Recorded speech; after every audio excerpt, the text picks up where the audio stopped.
तो इसके पहले हमने ये पढ़ा कि अणु क्या होते हैं, परमाणु क्या होते हैं और तत्व क्या होते हैं और कौन से उनके गुणधर्म होते हैं, परमाणु किस अवस्था में होते हैं और कौन अभिक्रिया में भाग लेता है और ये सब सारी चीजें कैसे चलती हैं। इसके बाद हमने ये पढ़ा कि आयनिक कंडीशन क्या होती है, कई तत्वों के अणु क्या होते हैं, सिंपल तत्व के अणु क्या होते हैं, एक तत्व का अणु क्या होता है, यौगिक के अणु क्या होते हैं। तो जब हमने ये सारे अणु और परमाणु और इन सब के बारे में पढ़ लिया तो अब हम आगे ये जानेंगे कि भैया हम इसे पढ़ क्यों रहे थे, मतलब क्या जरूरत थी या क्या इसका वो था फंडामेंटल। तो फंडामेंटल ये था कि हमने ये जान लिया कि जितनी भी चीजें बनी है उनके बेस में एक है परमाणु। अब यही जो है वो नए तत्वों को बनाता है, नए यौगिक को बनाता है। तो ये कैसे बनाता है, ये कैसे रिएक्शन करता है। भैया जब तुम उस आदमी को जानोगे ही नहीं तो फिर ये कैसे जानोगे कि वो काम कैसे करता है ना। तो कोई काम कैसे करता है, उसकी स्ट्रैटेजी क्या होती है, इसको जानने के लिए उसकी रेकी करनी पड़ती है ना, कि वो क्या है, कैसे काम करता है, उसके परिवार में कौन कौन है, कब आता है, कब जाता है, कब सोता है, कब खाता है। तो इसी तरह से हमें भी जैसे परमाणु, हमें ये जानना है कि ये यौगिक कैसे बना, तो किन किन से बना। अच्छा तो इस तत्व से बना। अब इस तत्व में क्या है, अच्छा ये अणु है। अच्छा ये अणु रिएक्शन करता है, नहीं ये नहीं करता, कोई और है, इससे भी आगे कोई है। अच्छा कौन, परमाणु। परमाणु के आगे अब हम ये देखेंगे कि ये कैसे रिएक्शन करते हैं, कैसे एक दूसरे से मिलते हैं, हम कैसे इसका रासायनिक सूत्र लिख सकते हैं और आगे समझते हैं बहुत सारी चीजें। तो हम यहाँ से शुरू करेंगे कि रासायनिक सूत्र को लिखना। ठीक, अभी हम केमिस्ट्री में हम उस लेवल पे नहीं है कि हम ये इसमें हमने ये मिलाया तो ये नई चीज का आविष्कार हो गया, हम वो नहीं कर रहे। हम ये देख रहे हैं कि अभी हम जो हमें पता है कि ये तत्व है या यौगिक है उसको हम लिखते कैसे। ठीक है, तो जी हम अगर हमारे पास कोई है, जैसे आप मैंने आपकी बुक से एक दो एग्जाम्पल लिखे हुए हैं। हाइड्रोजन क्लोराइड एक तत्व दिया हुआ है, ठीक है, बहुत सारे कोई भी तत्व ले सकते हो आप, NaCl ले सकते हो, बहुत ही कॉमन है, मैग्नीशियम क्लोराइड या कोई भी एनीथिंग, कोई भी तत्व आप ले लो। उसको हमने ऐसे लिखा कैसे, ठीक है, उसका नाम हमने जैसे ये कहा कि सोडियम क्लोराइड नमक है, नमक क्या होता है, सोडियम क्लोराइड। सोडियम क्लोराइड लिखा कैसे जाता है जी, ऐसे लिखा जाता है NaCl। तो ये हमने लिख कैसे दिया। अब हम आपसे कोई तत्व कह दें, हम आपको कोई यौगिक का नाम दे दें, ठीक है, कि कैल्शियम हाइड्रोक्साइड, ठीक, हमने बोल दिया। अब आप लिखोगे कैसे, हाँ कैसे लिखा जाता है ऐसे, तो वो तरीका कि वो कैसे लिखा जाएगा वो हम यहाँ डिस्कस करने वाले हैं। देखो होता ये है कि जैसे आपको कोई भाई कोई यौगिक बना, ठीक, अब यौगिक बनाए तो उसमें कौन कौन से तत्व हैं, उन्हीं के नाम पे हमने उस यौगिक का नाम रखा है। ठीक है, अब जैसे हाइड्रोजन क्लोराइड, तो इसमें कौन कौन इन्वॉल्व है, हाइड्रोजन क्लोराइड में हाइड्रोजन है और क्लोराइड है। तो ठीक है, पहले हम ये लिख लेते हैं, हाइड्रोजन लिख लिया हमने, और कौन दूसरा है, क्लोराइड, ये दोनों लिख लिया। अब हम इसमें लिखते हैं संयोजकता। अब ये क्या बला है भैया, संयोजकता। चलो एक बार अब इसको देख लेते हैं। हाइड्रोजन की संयोजकता होती है एक, क्लोरीन की होती है एक। अब इसको हम क्या करते हैं, इनके पास लिख देते हैं संयोजकता, यानी कि हाइड्रोजन कितना होगा एक और क्लोरीन कितना होगा एक, यानी हाइड्रोजन एक क्लोरीन एक, तो ये इसका सूत्र होगा HCl। ठीक है, इसमें कुछ भी नहीं 1 2 3 4 कुछ नहीं लगेगा। अब पिक्चर में आता है संयोजकता। तो पहले हम जानेंगे कि संयोजकता कौन सी बला है। ठीक, तो देखो कोई भी तत्व है, जितने भी तत्व हमारे पास है, जितने भी हमें ज्ञात है, ठीक है, वो आपको पता है कि हर तत्व जो है, जैसे अब हीलियम, ऑर्गन, इन सबको छोड़ दो तो क्या होता है कि उनके सेंटर में होता है प्रोटॉन और न्यूट्रॉन, ठीक है, और बाहर क्या होते हैं, इलेक्ट्रॉन्स। अच्छा ये बाहर क्या कर रहे होते हैं भैया, इन्हें क्यों इतनी प्रिविलेज है कि अंदर है और ये बाहर है। ये अंदर है क्योंकि ये भाई इस पे प्लस चार्ज है, प्लस धनी आदमी है, धनी आदमी थोड़ा सा है, मोटा आदमी है तो धनी आदमी है तो वो रहेगा, घर में रहता है, ठीक है, और इनके ऊपर है माइनस चार्ज, ये हल्के फुल्के हैं तो यहाँ घूमते फिरते रहते हैं, इधर उधर जाते फिरते रहते हैं, ठीक है। तो अब इसमें होता ये है कि जो इलेक्ट्रॉन होता है ये बाहर है, इसके ऊपर है माइनस चार्ज। यहाँ तक बात समझ में आई। अब जो भी परमाणु होता है, अगर उसकी बाहरी कक्षा में 8 इलेक्ट्रॉन होने चाहिए और वो 8 इलेक्ट्रॉन पूरे नहीं है तो वो भटकती आत्मा रहेगा, वो हमेशा उस 8 इलेक्ट्रॉन को पूरा करने के चक्कर में रहेगा। 8 ही क्यों, अब इसमें आप पूरा केमिस्ट्री धीरे धीरे समझते जाओगे। 8 ही इसलिए क्योंकि इनके पास होता है एनर्जी का बॉक्स, ठीक है, सारे परमाणुओं का होता है एनर्जी का बॉक्स। तो उसमें क्या है, अगर एक बॉक्स है तो उसमें 2 इलेक्ट्रॉन्स आ सकते हैं और उसके बाद है 3, तो यहाँ पर आ जाएंगे 2 के हिसाब से 6 इलेक्ट्रॉन। तो ये टोटल कितने हुए, 8 इलेक्ट्रॉन। ये सारे 8 इलेक्ट्रॉन का मतलब ये सारे बॉक्सेस भरे होंगे, और जिसके ये सारे बॉक्सेस भरे होंगे इनके पास वैकेंसी नहीं है। अब वैकेंसी नहीं है, अब इनको तसल्ली है, वो बॉक्स है। ये एक एनर्जी का कोस्ट है, एक एनर्जी का लेवल है। एक एनर्जी लेवल पे 2 इलेक्ट्रॉन और फिर उसके बाद 3 होते हैं, उसमें 2 के हिसाब से हमारे पास हो गए 6 इलेक्ट्रॉन, यानी कि जो आउटर मोस्ट ऑर्बिट है, ठीक है, इसमें हमारे पास 8 इलेक्ट्रॉन जब जिस दिन पूरे हो जाएंगे उस दिन ये परमाणु की आत्मा शांत हो जाएगी, ठीक है। और यही 8 इलेक्ट्रॉन पूरे करने के लिए ये भटकता रहता है। अब इसमें भी 2 कंडीशन होती हैं। देखो भाई 8 इलेक्ट्रॉन का मतलब क्या हुआ कि 8 कैसे पूरे होंगे, देखो ऐसे होता है। 8 कैसे बनता है, 1 2 3 4 5 6 7 8, ठीक, 8 एक एक करके 8 तक पहुंचोगे, यानी कि 1 इलेक्ट्रॉन होगा, 2 होगा, 3 होगा, 4 होगा, 5 होगा, 6 होगा, 7 होगा, 8 होगा, ये कंडीशन होगी, ठीक। अब जिसमें बाहर 1 इलेक्ट्रॉन होगा तो यानी कि उसको 7 चाहिए, 2 होगा तो उसको 6 चाहिए, 3 है तो उसको 4 चाहिए, 4 है तो उसको 4 चाहिए, 5 है तो उसको फिर से 3 चाहिए, 6 है तो उसको 2 चाहिए, 7 है तो उसको 1 चाहिए। ये कंडीशन होती है। ठीक है भाई, अब इसमें समझने वाली बात ये आती है, ध्यान से सुनिएगा, कि जैसे अब कोई है जिसके बाहरी ऑर्बिट में आपके पास 2 इलेक्ट्रॉन है, ठीक है। अब इन्हें चाहिए 8 पूरे करने, तो अगर इनके पास 2 है तो इन्हें कितने चाहिए होंगे? 6, ठीक है। तो अब इनकी रिक्वायरमेंट है 6, और इनकी रिक्वायरमेंट कौन सा परमाणु पूरी कर सकता है? जिसके पास 6 हो, जो इनको 6 दे दे। क्यों दे दे भैया? तुम्हारे पास 2 है, तुम 2 नहीं दे पा रहे हो, अगला कोई तुम्हें 6 दे दे ताकि तुम संतृप्त हो जाओ। और वो क्या बेवकूफ है? ऐसा हो सकता है क्या? ऐसा नहीं हो सकता ना, लॉजिकली ऐसा नहीं हो सकता। जी हाँ, तो ऐसा होता है कि जैसे आप 4 है, ठीक है, 4 से अगर इस तरफ जा रहे हो, ज्यादा बढ़ता जा रहा है, यानी कि 5 हो रहा है, 6 हो रहा है, 7 हो रहा है, 8 का तो छोड़ ही दो, 8 तो है तो कोई मतलब ही नहीं है। 8 हो गया तो भैया हम तो सन्यासी हो गए, हमारा आपकी दीन दुनिया से कोई मतलब नहीं है ना। और यहाँ 1 2 3, अब क्या है कि अगर आप इस तरफ जा रहे हो, इसका मतलब आपकी इलेक्ट्रॉन की, आपके पास ज्यादा इलेक्ट्रॉन, आपकी रिक्वायरमेंट कम हो गई है, ठीक है। और अगर इस तरफ जा रहे हो तो आपको ज्यादा इलेक्ट्रॉन चाहिए। तो देखो भाई, जब 4 से ज्यादा होता है तो आपको 1 2 3 ऐसे इलेक्ट्रॉन चाहिए, है ना। तो 1 2 3 इलेक्ट्रॉन चाहिए, तो क्या होगा कि 1 2 3 इलेक्ट्रॉन तो आपको मिल सकता है, ठीक है ना। अब भाई किसी के पास 5 इलेक्ट्रॉन है तो उसके पास कौन आएगा? जिसके पास 3 इलेक्ट्रॉन होंगे, है ना, 5 3 8। तो भैया जब उसके पास 5 इलेक्ट्रॉन है तो वो कहेगा अच्छा ठीक है, जरूरत उसकी भी है, लेकिन वो ये कहेगा देख भाई मेरे पास है 5 और तेरे पास है 3, ठीक है ना, तो मैं हूँ रईस आदमी, तो तेरी कंपैरिजन में तो रईस ही हूँ, तो मैं तुझे भाव क्यों दूं? बल्कि इसका काम उसी से होना है, लेकिन फिर भी थोड़ा तो भाव खाना बनता है ना भाई। वैसे जिसके पास 6 है वो भी नहीं देगा, कहेगा नहीं मैं तुझे क्यों दूं, तू मुझे दे, मैं तुझे क्यों दूं यार, तेरी भी तो उतनी ही जरूरत है और पावर मेरी ज्यादा है, ठीक। 7 जिसके पास है वो भी नहीं देगा, 7 इलेक्ट्रॉन नहीं देगा, क्योंकि उसके अपोजिट में कौन होगा? 1 इलेक्ट्रॉन वाला, है ना। तो होता ये है कि जिनके बाहरी कक्षा में 5 6 7 होते हैं वो मैक्सिमम इलेक्ट्रॉन लेने वाले होते हैं, क्योंकि उन्हें 1 2 और 3 इतने ही इलेक्ट्रॉन चाहिए। तो इन पे होता है नेगेटिव चार्ज, यानी ये होते हैं ऋणात्मक, ठीक है। क्योंकि मैंने पहले बताया था जो लेता है वो, उसको तो ऋण मिल रहा है ना, वो तो ऋण ही हो रहा है। और इधर जिनके पास 1 2 3 होता है तो ये क्या करते हैं भाई, इनके पास तो बाहरी ऑर्बिट में 1 इलेक्ट्रॉन घूम रहा है, कोई इन्हें 7 तो देगा नहीं, तो ये कहते हैं तू ले जा यार, तू खुश रहे यार, मेरी बवाल कटे, 1 इलेक्ट्रॉन के मारे मेरी आत्मा भटक रही है, तू ले जा मेरी बवाल कटे। तो क्या होगा कि जब ये दे देते हैं, 1 जिनके पास है वो भी दे देता है, 2 जिसके पास है वो भी दे देता है, 3 जिसके पास वो भी दे देता है, तो ये हो जाते हैं धनी। मतलब इन्होंने अपने ऑर्बिट पूरे कर लिया, अपना उल्लू भी सीधा कर लिया और महात्मा भी बन गए, ठीक है। तो ये होते हैं धनात्मक, ठीक है, पॉजिटिव चार्ज। अच्छा, इसको इंग्लिश में कैटायन और एनायन बोलते हैं, ठीक है, एनायन और कैटायन, ठीक। अब क्या है कि आपने ये तो देख भैया, ये तो समझ में आ गया कि जिसके पास 1 2 3 होगा तो वो दे 1 इलेक्ट्रॉन ही बाहर है, जिसके मारे झमेला है 2 है 3 है, बस इतनी ही है, इसके मारे जान आपस में छोड़ो हटाओ खत्म करो, ठीक। तो वो तो हो गए दे के बस धनी हो गए भाई, हम बहुत बड़े दाता है, हम ज्यादा भाव नहीं देते। और जिनके पास ज्यादा है वो क्या करते हैं, हम क्यों दें भाई, हमें दो तुम, तो वो उनको दे दिया जाता है, तो उनके ऊपर नेगेटिव चार्ज आ जाता है, उनके ऊपर ऋण आ जाता है, ठीक। यहाँ तक बात समझ में आई भाई। 1 2 3 की कहानी समझ में आ गई, 5 6 7 की भी आ गई। बचा 4, तो 4 का क्या होगा? 4 जिसके पास जाएगा उसके पास भी 4 है, इनके पास भी 4 है। अब ये अगला भी सोच रहे हैं मैं क्यों दूं, तू दे दे, और वो कहता है मैं क्यों दूं, तेरी भी तो जरूरत है, तू दे दे। तो बस कहानी इसी में अटक जाती है, मैं क्यों करूं, तू कर। तो क्या होता है, अच्छा ठीक है, ना तेरी ना मेरी, चल तू अपने यहाँ बीच में रख दे और मैं अपने बीच में रख दूं, ठीक है। अब देख, तू भी अपना बॉन्ड बना ले, मैं भी अपना बॉन्ड बना लूं, तेरे भी 8 पूरे मेरे भी 8 पूरे, ठीक। तो ऐसा कौन है जिसकी 4 है वैलेंसी, वो है कार्बन, ठीक है। तभी आप देखते हो कि कार्बन के बहुत सारे यौगिक आपको दिखेंगे, बहुत सारे, मतलब इंसान को भी आग लगा दो तो भी काला काला धुआं निकलता है, मतलब इंसान में भी कार्बन है।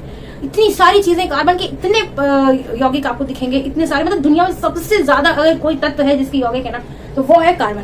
क्यों? इसी वजह से, क्योंकि ये म्यूचुअल बॉन्डिंग कर लेता है, इसको बहुत सेलेक्टिव नहीं ढूंढना पड़ता। ये कार्बन मिलकर डर बस अपने अलग अलग तरीके से, कोई ऐसे जुड़ रहा है, कोई वैसे जुड़ रहा है, कोई इस आर्म में जुड़ रहा है, कोई उस आर्म में, किसी की हेक्सागोनल है, किसी की ट्रायंगल है, बस ऐसे ही बदलते रहते हैं, बनाते जाते हैं, बस हो अनंत इनकी संरचनाएं हो जाती है, ठीक है। सबसे दुनिया में सबसे हार्डेस्ट चीज भी कार्बन की बनी है और सॉफ्ट चीज भी कार्बन की बनी है। हीरा जो सबसे कठोर होता है वो भी कार्बन का होता है और बहुत चमकदार होता है, और काला ग्रेफाइट कोयला भी कार्बन का ही होता है। तो मतलब इतनी वैरायटी है कार्बन की, क्यों? क्योंकि इसके अंदर अहम नहीं है, मतलब साझेदारी कर लो, तुम्हारा काम भी चल जाए हमारा काम भी चल जाए। तो जो इंसान साझेदारी के साथ चलता है ना, कि तुम्हारा काम भी हो जाए हमारा काम भी हो जाए, उसके आप देखोगे बहुत सारे दोस्त होते हैं, है ना। ईगो प्रॉब्लम नहीं है कि ठीक है चलो उसका भी चलना चाहिए मेरा भी चलना चाहिए, दोनों को सर्वाइव करना है। तो चलो सर संयोजन कर लेते हैं दोनों को, हम अपनी अपनी चीजें जो हमारे पास अच्छाइयां हैं शेयर कर लेते हैं, दोनों सर्वाइव करेंगे। और जब हम ये करते हैं नहीं मैं क्यों करूं तू कर, तो ऐसे में क्या होता है बहुत सिलेक्टिव ही दोस्त होते हैं, बहुत मतलब बस लोग इसीलिए जुड़ते हैं भैया इसकी जरूरत है हमें, वरना कौन जाता है इसको देखने पूछने। ठीक है, तो इस तरह से आपने देखा कि जो आपको ये समझ में आया कि संयोजकता क्या होती है। संयोजकता वो होती है कि उसके पास बाहरी ऑर्बिट में कितने इलेक्ट्रॉन हैं संयोजन करने के लिए, एक्शन करने के लिए, यानी कि रिएक्शन करने के लिए, वो उसकी संयोजकता होगी। जिस ये हो गई संयोजकता। अब क्वेश्चन ये आता है कि हम ये याद कैसे रखें कि किसकी संयोजकता कैसे है। ये तो बहुत ही अच्छा सा प्रश्न हो गया। हाँ, तो ये याद रखना इतना मुश्किल नहीं है, क्योंकि जब आप पढ़ रहे हो, अब आपने ओखली में सर डाल ही दिया तो धीरे धीरे याद हो ही जाएगा। ठीक है, फिर भी शुरुआत के लिए आपको थोड़ा सा पैनिक होने के लिए हम ये कह सकते हैं कि कुछ चीजों का आप याद रखो। जैसे कि आप पीरियोडिक टेबल देखते हो तो जो धातुएं हैं, ठीक है, जो सॉलिड है, तो यार देखो सॉलिड है, सॉलिड आदमी है तो वो धनी आदमी ही तो होगा। तो मतलब जो शुरुआत में है सोडियम है, पोटेशियम है और मैग्नीशियम है, ये सब क्या है, ये धनात्मक है। अब इसमें आपको ये ध्यान रखना पड़ेगा कि इसकी परमाणु संख्या कितनी है, परमाणु संख्या के हिसाब से आपको याद हो जाएगा। ठीक है, जैसे सबसे पहले हाइड्रोजन आता है, हाइड्रोजन की संयोजकता कितनी होती है, 1 होती है। ठीक, और उसके बाद हीलियम, हीलियम तो एक उत्कृष्ट गैस है, इसकी 2 होती है, इसको तो रिएक्शन करना ही नहीं है। उसके बाद लिथियम आया, इसका 3 है। ऐसे करके आप पीरियोडिक टेबल देखोगे तो आपको समझ में आ जाएगा कि जिसकी बाहरी ऑर्बिट में जितनी संख्या होगी उसकी संयोजकता उतनी ही होगी। ठीक, ये थोड़ा सा प्रैक्टिस करने से अपने आप याद हो जाता है पढ़ते पढ़ते। ठीक, तो पैनिक होने की जरूरत है। अब उसी संयोजकता के आधार पे हम यहाँ बनाएंगे नाम, रासायनिक सूत्र। कैसे, आपको जैसे यहाँ पर अभी हमने हाइड्रोक्लोरिक का बनाया, ठीक, अब हाइड्रोक्लोरिक का फिर से बना लेते हैं। हाइड्रोजन का क्या है, हाइड्रोजन का संयोजकता 1 होता है, क्योंकि हाइड्रोजन की बाहर ऑर्बिट में एक ही इलेक्ट्रॉन होता है। ठीक, अब क्लोरीन क्या है, क्लोरीन एक गैस है, तो क्लोरीन की संयोजकता होती है 7। ठीक, अब क्लोरीन में 7 है, 7 का मतलब उसे 1 की जरूरत है, तो इसकी भी संयोजकता 1 होगी। ठीक, हाँ, और ये 1 लेके एक ऋणायन बनाता है ना, तो इसकी संयोजकता 1 है। देखो माइनस और प्लस, इसके ऊपर एक प्लस चार्ज होता है, इसके ऊपर एक माइनस, तो यही दोनों तो संयोजन करेंगे। इसकी भी रिक्वायरमेंट 1 है, इसकी भी 1 है, इसके पास भी बाहर 1 है, तो इसे ऐसा चाहिए, ये 1 छोड़ दे तो ये संतुष्ट हो जाए, और इसे 1 मिल जाए तो ये संतुष्ट हो जाए। तो अब इसको क्रॉस इसकी संयोजकता से गुणा कर देते हैं कि जिसकी जितनी रिक्वायरमेंट है, जैसे ये जिसके साथ जुड़ रहा है, इसकी संयोजकता को फुलफिल करना इसकी जिम्मेदारी है, और इसकी जरूरतों को पूरा करना इसकी जिम्मेदारी है ना, तो उस हिसाब से वो जुड़ेंगे। ठीक, तभी उनके बीच में हो पाएगा बॉन्डिंग। ठीक है, अब जैसे हाइड्रोजन और सल्फाइड, देखो हाइड्रोजन लिख लिया, हाइड्रोजन की संयोजकता 1 है, और सल्फाइड की 2 होती है, उस पर +2 चार्ज होता है, वो 2 दे देता है। ठीक, तो अब हाइड्रोजन का गुणा होगा सल्फाइड की संयोजकता से, और सल्फाइड का गुणा होगा हाइड्रोजन की संयोजकता से, क्योंकि हाइड्रोजन को फुलफिल करनी है इसकी जरूरत, और इसको फुलफिल करनी है इसकी जरूरत। पति पत्नी की जरूरत पूरी करे, पत्नी पति की जरूरत पूरी करेगा, तभी तो वो नहीं बॉन्डिंग। तो वैसे ही यहाँ पर H2S। तो अब इसमें क्या है कि H2 से मल्टीप्लाई हुआ S1 से, तो H2S गैस बन गया, हाइड्रोजन सल्फाइड। यहाँ तक बात समझ में। ऐसे ही हम लोग जो भी रासायनिक आता है, नाम आता है, उसका पहले आप नाम लिखिए, प्रतीक लिखिए, फिर संयोजकता लिख के दूसरे से गुणा हो जाएगा, तो वो उसकी रासायनिक सूत्र आ जाएगा। इसके बाद हम देखते हैं बहुपरमाणु। जैसे बहुपरमाणु है, बहुपरमाणु मतलब जिसमें कई परमाणु जुड़े हैं। ठीक, अब जैसे कैल्शियम हाइड्रोक्साइड। ठीक, तो देखो कैल्शियम हाइड्रोक्साइड, पहले हम लिखेंगे कैल्शियम हाइड्रोक्साइड, हाइड्रोक्साइड का हाइड्रोक्साइड पे -1 चार्ज होता है, और कैल्शियम पर +2 होता है, तो कैल्शियम की संयोजकता है 2 और हाइड्रोजन ऑक्साइड की है 1। अब इनका मल्टीप्लीकेशन होगा तो क्या हो जाएगा, Ca का तो एक ही मॉलिक्यूल लेना पड़ेगा, लेकिन OH को 2 मॉलिक्यूल यहाँ लगाना पड़ेगा अगर इसके साथ कोई यौगिक बनाना है तो। ठीक है, अब ये रासायनिक सूत्र समझ में आ गया। इसके बाद हम देखते हैं आणविक द्रव्यमान और मोल संकल्पना। आणविक द्रव्यमान क्या होता है, ऐसा नाम भारी भरकम है, ऐसा कुछ इसमें रखा नहीं है। देखो आणविक द्रव्यमान, द्रव्यमान तो आपको पता ही है, परमाणु में जब हम पढ़ते हैं तो क्या आता है, पहले तो आता है परमाणु संख्या, हाँ, परमाणु क्रमांक, और दूसरा आता है द्रव्यमान। द्रव्यमान मतलब कितना वजन है तुम्हारा, वही चीज पूछा जा रहा है। तो आणविक द्रव्यमान, कोई अणु लिख लीजिए, ठीक है, किसी का सूत्र लिख लीजिए, H2O लिख लीजिए। ठीक है, अब ये हमारे पास एक हो गया अणु, यानी आणविक अणु हो गया। अब इसका हमें द्रव्यमान निकालना है, यानी पूरे अणु का द्रव्यमान क्या होगा। पूरे अणु का द्रव्यमान क्या होगा भैया, जो हाइड्रोजन का द्रव्यमान होगा, जो ऑक्सीजन का होगा, और जितने यूनिट लगे हैं सब जोड़ दो, हो गया आणविक, इस पूरे अणु का द्रव्यमान। अब हाइड्रोजन का क्या होता है, 1 होता है, अब यहाँ 2 मॉलिक्यूल लगा, 2 से मल्टीप्लाई कर दो, प्लस कर दो। ऑक्सीजन का कितना होता है, 16। ठीक है, परमाणु द्रव्यमान है तो परमाणु द्रव्यमान लिखा जाएगा ना, 16 6, ये क्या हो गया 2 + 16 यानी 80, यानी कि वाटर, यानी वाटर के अणु का आणविक द्रव्यमान कितना हो, 80। यही करना है, कोई भी मॉलिक्यूल आप लीजिए, उसका जो है आप जैसे CO2 का निकालना है, कार्बन का एटॉमिक वेट कितना होता है 12 है, द्रव्यमान कितना है 12 होता है, और ऑक्सीजन का 16 होता है। 2 मॉलिक्यूल लगा है तो 2 से मल्टीप्लाई कर दो, 12 और 32 जोड़ दो तो आ जाएगा 44। तो CO2 का आणविक द्रव्यमान कितना हो जाएगा 44। Very easy.